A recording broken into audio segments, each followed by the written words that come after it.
1986-yilda dunyo birinchi marta u bilan yuzma-yuz keldi. Bu virus, ya'ni Brian. Uni Lahordan chiqqan aka-ukalar yozgan va dastlab disketlardagi dasturlarni noqonuniy nusxalardan himoya qilish maqsadida yaratilgani aytiladi.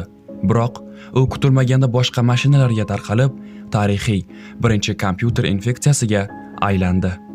1990-yillar boshida viruslar sodda faylga yopishuvchi va makro asosdagi zararli dasturlardan iborat edi. Masalan, MS-DOS paytida Comet.com kabi tizim fayllarini zararlagan viruslar va 1987-1991-yillarda paydo bo'lgan Yerusalem hamda Michelangelo kabi hisobga olinadigan hujumlar foydalanuvchilar orasida xavotir uyg'otdi.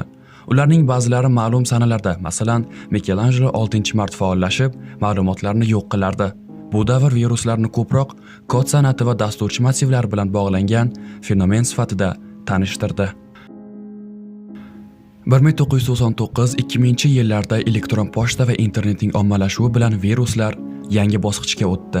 1999-yilda Melissa makrovirusi Outlook kontaktlardan foydalanib o'zini millionlab xoslarga ko'paytirdi va tarmoq trafigini falaj qildi.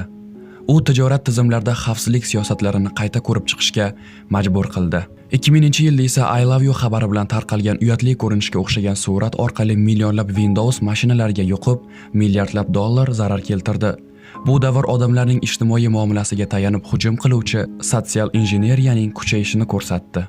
2000-yillarning o'rtalaridan boshlab viruslar nafaqat mayda ishlar uchun, balki tarmoq infrastrukturasini yiqitish va moliyaviy zarar yetkazish uchun professional guruhlar tomonidan ishlab chiqila boshlandi. Bundan keyin antivirus sanoati ham tez javob qaytarish majburiyatini o'z bo'yniga oldi.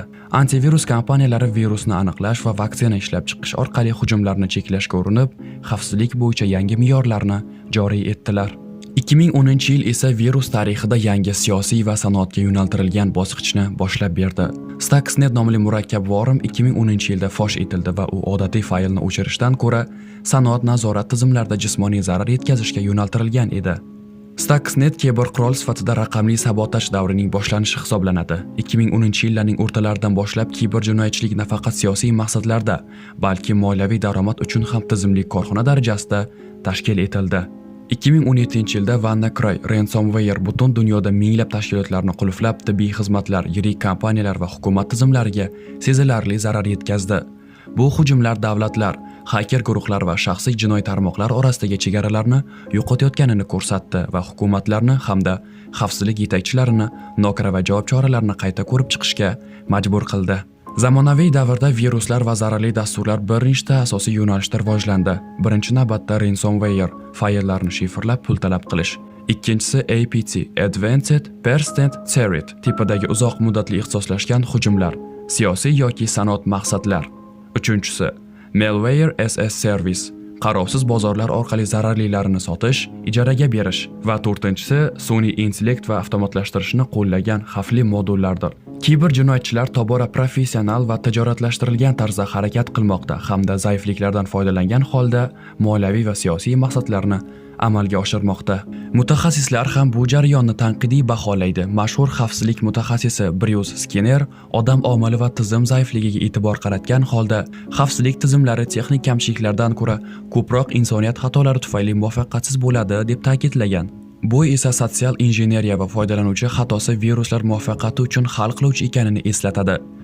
Kaspersky Labs rahbari Yevgeniy Kaspersky esa kiberjinoyatchilikning professionalizatsiyasi va infratuzilma zaifligining davom etishi haqida ogohlantiradi. Hamkorlik va yangilanishlarning muhimligini urg'ulaydi. Microsoft vakillari, xususan Brad Smith, davlatlarning exploit zaiflikni ekspluatatsiyalovchi dastur to'plash siyosatini tanqid qilib, global hamkorlik va raqamli Jeneva konvensiyasi talab qilinishini ilgari surdi. Bu fikrlar kiber xavfsizlik siyosatining yangi mavzularini ochdi.